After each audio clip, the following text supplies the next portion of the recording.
Good morning guys. I hope you guys been safe in a home lesson. So for our previous sessions we marked the book back questions for second lesson, right? So today's sessions we are going to see the book back, we are going to mark the book back questions for third lesson, okay? So what's that as the first question?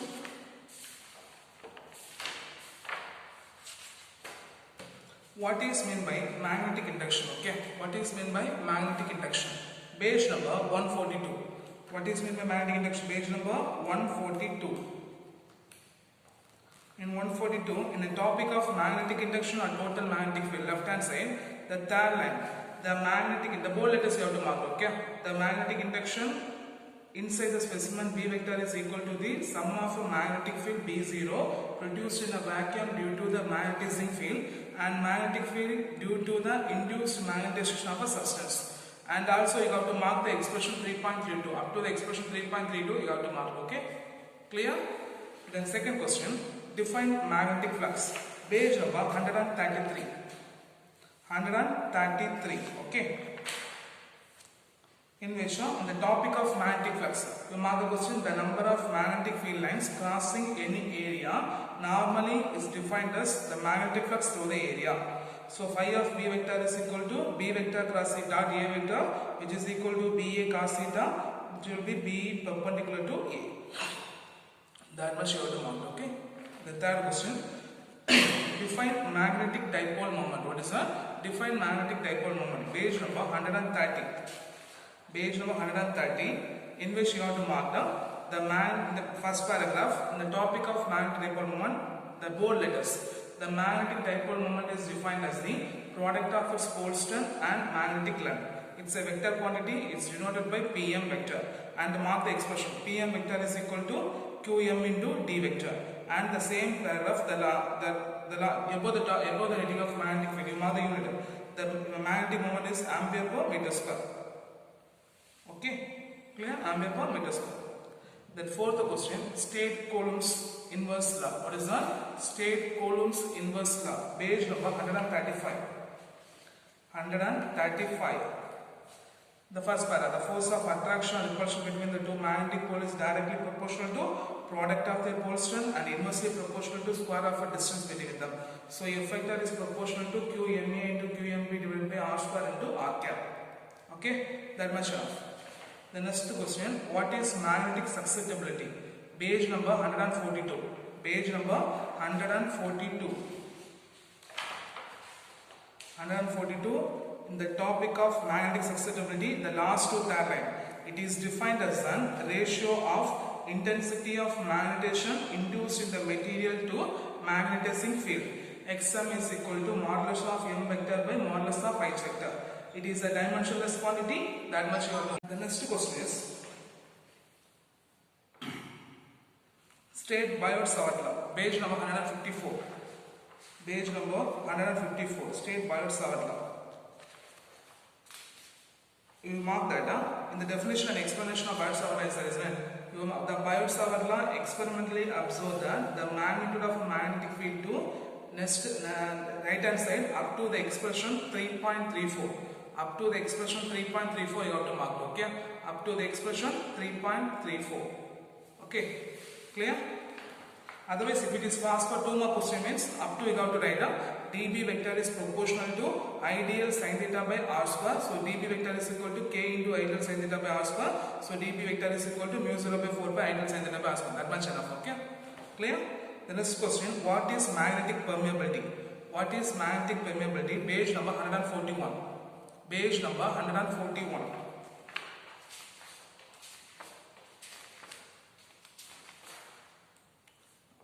The page in the topic of magnetic permeability, the full paragraph you have to mark, okay? The magnetic permeability is the measure of ability of a material to allow the passage of magnetic field lines through it, or the measure of capacity of a substance to magnetization, or the degree of penetration of a magnetic field through the substance. That one paragraph you should be fully you should mark, okay? The next question, compare dia, para and ferromagnetism and also the properties of para ferrodiamagnetism. I'll write it and send the test to the WhatsApp, okay? Okay, I'll write it and send the test, okay? The next question, what is meant by hysteresis? Page number 149. Page number 149. In the page number 149, the left hand side, the last paragraph, the phenomena of lagging of magnetic induction behind the magnetizing field is called hysteresis. Hysteresis means lagging behind. Hysteresis means lagging behind. That much you got to mark, okay? Then now on the question, define magnetic declination and inclination. Define magnetic declination and inclination, page number 128. Page number 128, okay? In page number 128, the left hand side, the first paragraph, fourth line.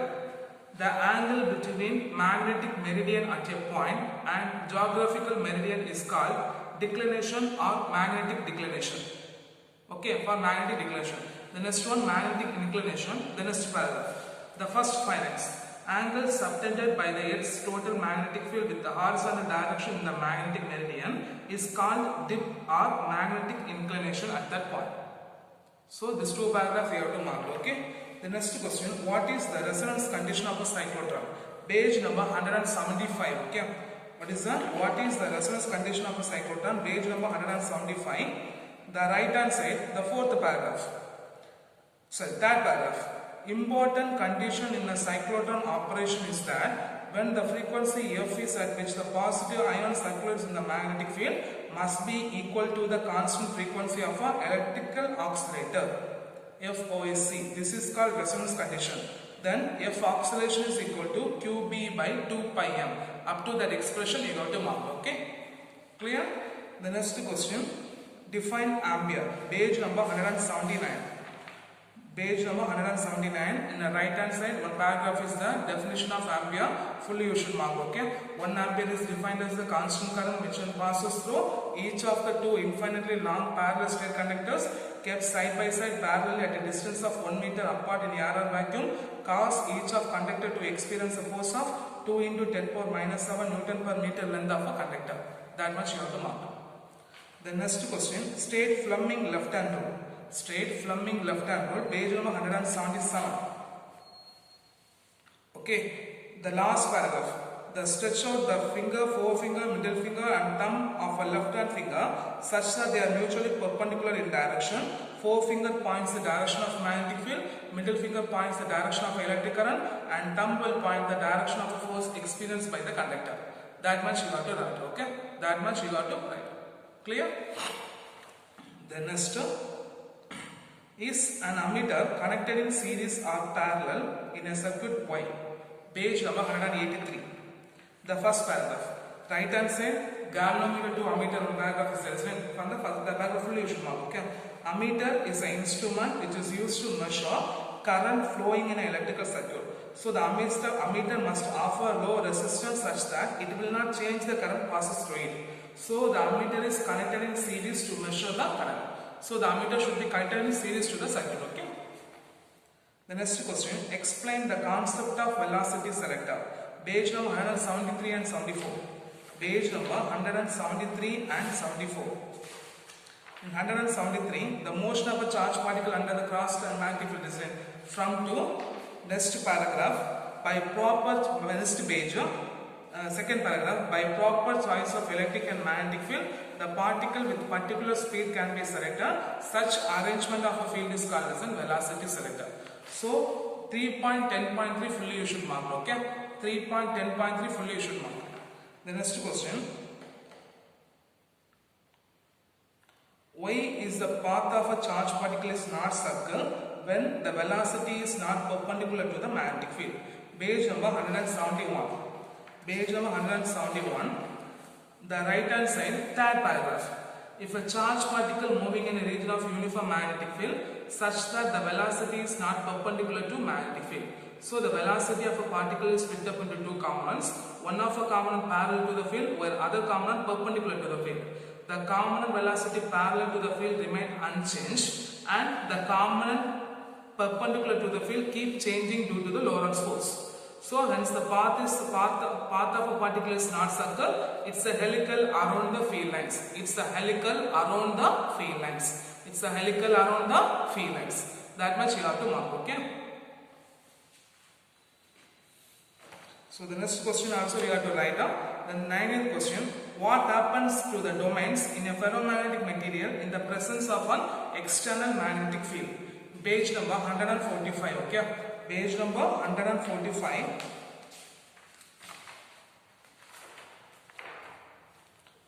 The right answer in the topic of ferromagnetic material, the last two tag 3 paragraphs. In the presence of an, after the figure, in the presence of an external magnetic field, two processes take place. The domain must having a magnetic moment parallel to the field grow bigger in size. The other domains are rotated, so they are aligned in the field. As a result of this mechanism, there is a strong net magnetization of the material in the direction of an applied field. That much you have to write, okay? Now, how the galvanometer can be converted into ammeter and voltmeter. So you have to write, okay? Okay, start, write in the paper, okay? Right. The galvanometer is converted into ammeter by connecting a low resistance parallel with galvanometer. Otherwise, you take first question, you mark the page number 185. How is the galvanometer converted to ammeter? Page number 185. 85, page number 184, okay, sorry. Page number 184. The first paragraph. A galvanometer is converted into ammeter by connecting a low resistance parallel with galvanometer. By connecting a low resistance parallel with galvanometer. First one. Second one, how the galvanometer will be converted into voltmeter. Page number 185. The right hand side in the topic of galvanometer to voltmeter. Second paragraph. The voltmeter must. The third paragraph. The galvanometer is converted into voltmeter by connecting a high resistance series with the galvanometer. By connecting a high resistance series with the galvanometer. By connecting a high resistance series with the galvanometer.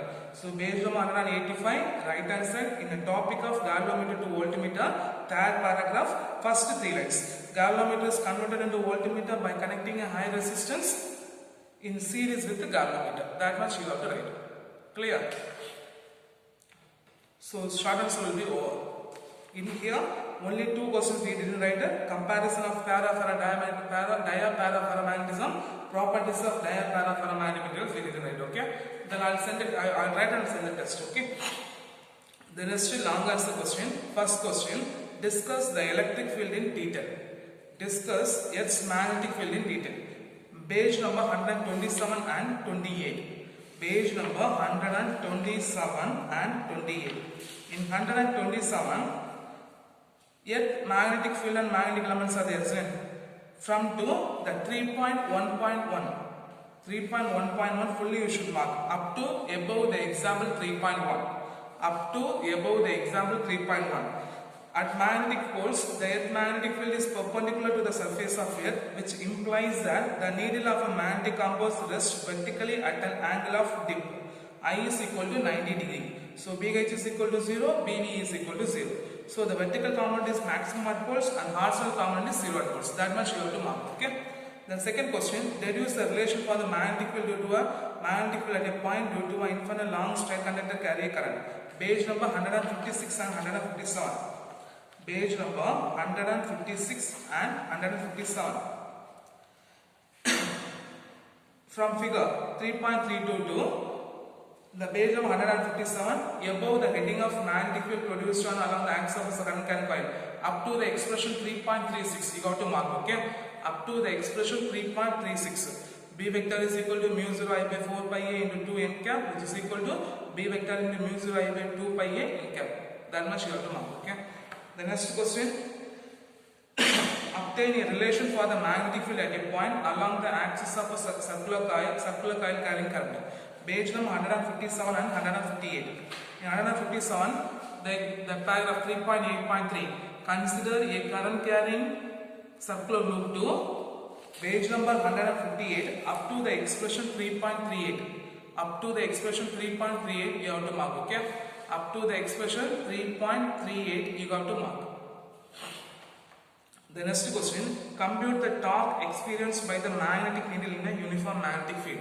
Page number 138 and 139. 138 and 39. In 138, the last paragraph. Consider a magnetic element, magnet of length 2L. To page number 139, the left hand side, the last up to the expression 3.25. up to the expression 3.25. In vector notation, tau vector is equal to pm vector cross p vector. That much you have to mark. Okay.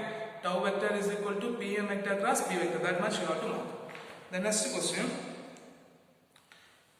Calculate the magnetic field at a point along the axial line of a bar magnet. Calculate the magnetic field at a point along the axial line of a bar magnet. Page number 135 and 136.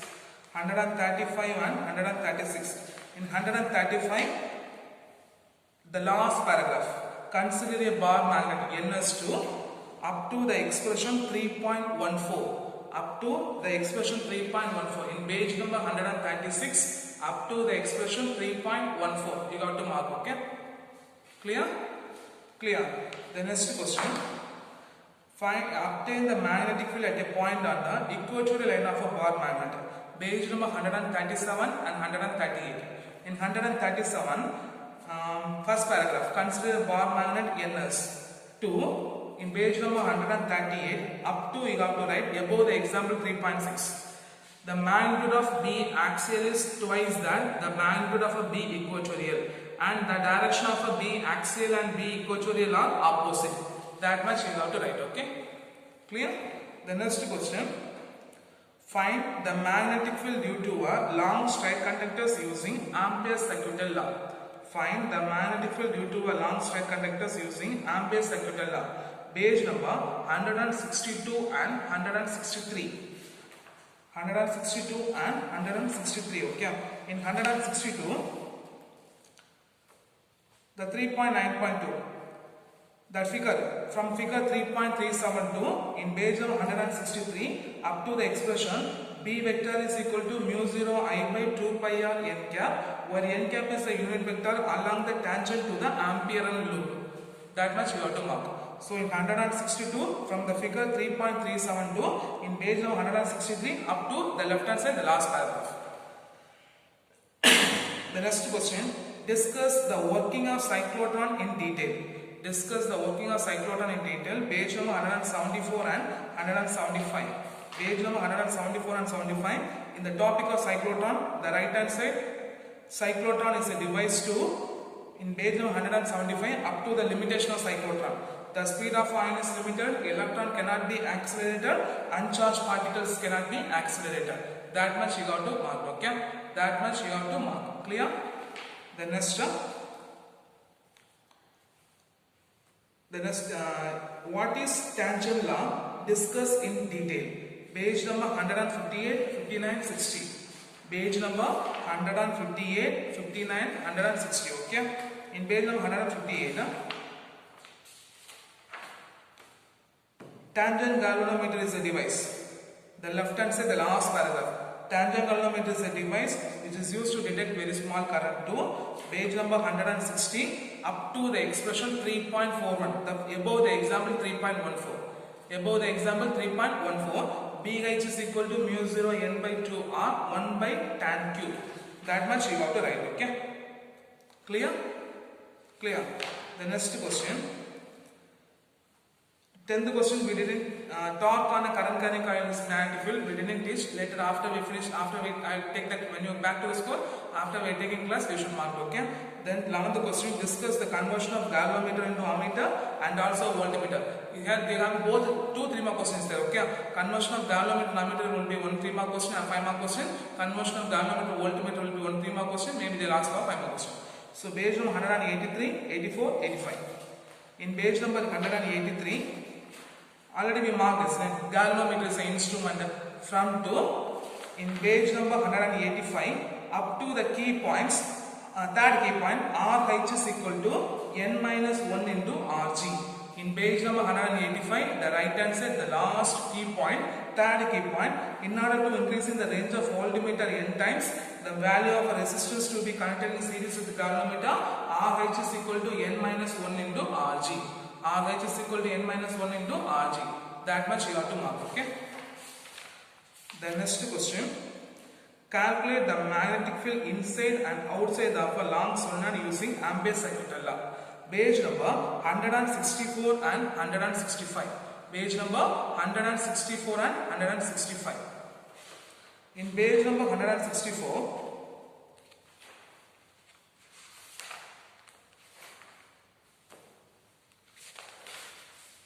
magnetic field due to long current carrying solenoid is there. So topic is there. 3.9.3.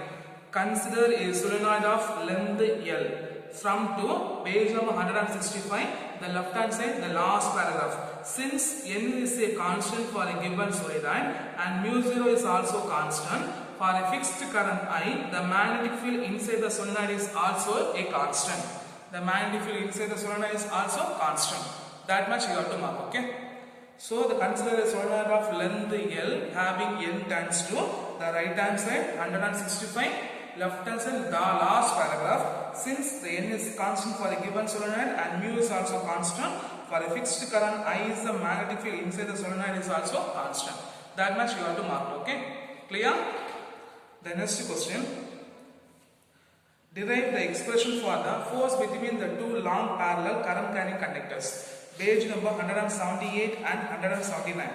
Page number 178 and 79. In 178, the 3.10.7, that's 3.10.6. 3.10.6. Let the two long parallel current carrying conductors separated by distance from the page number 179, the left hand side, the last paragraph. The force between the two long parallel current carrying conductors is repulsive if they carry current in an opposite direction. That much you have to write. Okay? Page number 179, the left hand side, the last paragraph. The force between the two long parallel current carrying conductors is repulsive if they carry current in opposite direction. That much you have to write. Okay? So the next question is give an account of magnetic Lorentz force. Give an account of magnetic Lorentz force, page number 168. Page number 168, okay? Give the account of magnetic Lorentz force, page number 168. In the topic, the force on a moving charge in a magnetic field is there, from to.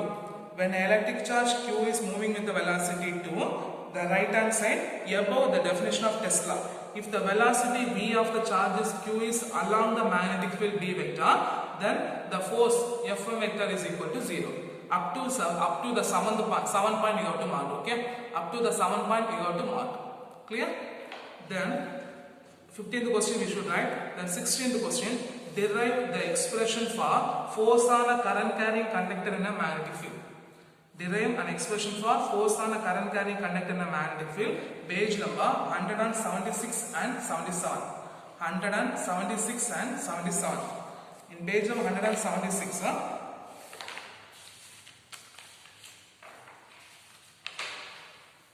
3.10.5. 3.10.5. When a current carrying conductor is the last paragraph. Left hand side the last paragraph. Page number 176, 3.10.5. The next paragraph. Then the topic of force on a current carrying conductor placed in a magnetic field is there. So you have to mark that. When a current carrying conductor is placed in a magnetic field to page number 177, right hand side above the Fleming left hand rule. Above the Fleming left hand rule. One point A and B is there. So up to the point B you should mark. Okay. If the conductor is placed perpendicular to the magnetic field, then the angle theta is equal to 90 degree. So the force experienced by the conductor is maximum, which is F total is equal to BIL. Which is F total is equal to BIL. So from this lesson, we have marked the Thales and book back questions, isn't it? Clear? So you should be learned very clearly for Thales.